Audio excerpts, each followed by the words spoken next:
gustong taon, hindi pa rin nakabalik ang dalawang anak ni Haring Fernando. Nag-alalang inutusan ni Haring Fernando ang Joshua na pumunta sa bundok Tabor at hanapin ang ibong altar at pagkaligsin ito. Ama, huwag po kayong mag-alala. Kakayanin ko kung hanapin ang iyong kadana at iligtas ang aking mga kapatid. Ito ay inyong pagiging ang iyong basbas. Naglakbay si Joshua ng 5 buwan at nakatagpo ng isang matandang ermitanyo.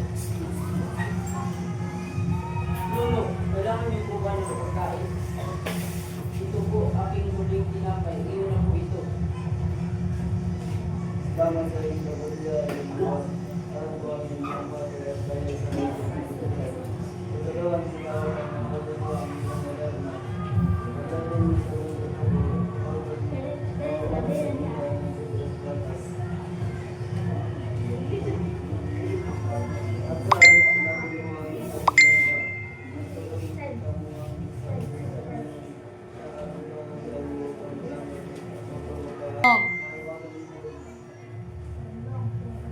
Maraming salamat po. Susundin ko po ang iyong bilin. Sinunod ni Don Juan ang bili ng ermitanyo. Nagtungo si Don Juan sa Petras Flight at doon niya nakita ang lampa. Nakita niya ang ermitanyo at naglagay ng pagabilin sa gagawin ito upang mahuli ang ito. Napakaganda ng awan.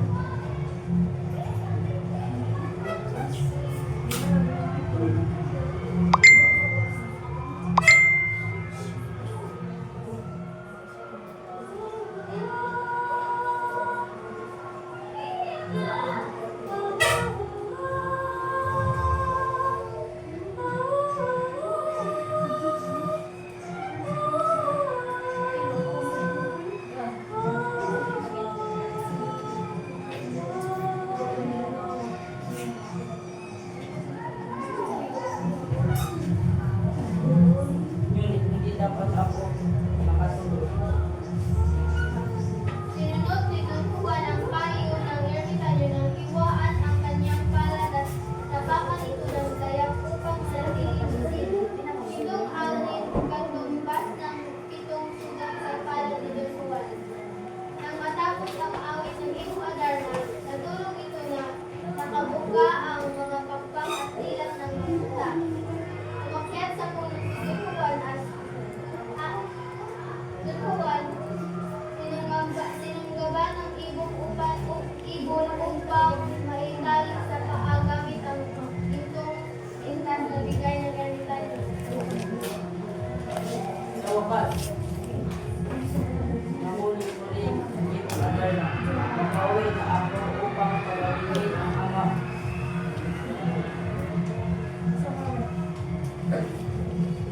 Pagkatapos nito, bumalik si Don Juan sa ermitanyo at inutusan siya ng ermitanyo na kalin ang banga at punuin ng tubig at bukusan ng tubig ang 2 bato na siyang kanyang mga kapatid. Ginawa naman ni Don Juan ang butas ng matanda. Ano nangyari? Ginawa ito ba alam?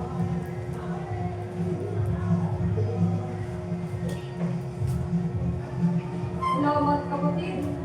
Iligtas mo kami sa hirap. Bumalik sa lampa ng 3 magkakapatid at nasayahang ermitanyo nang makita ang 3 tiga nagkaroon ng piging sa dami ng pagkain ng kakain sa mapagkulinan. Maraming salamat po sa inyong tulong. Walang anuman, Juan. Ako bumala sa iyong bayan. Ako ay ibon.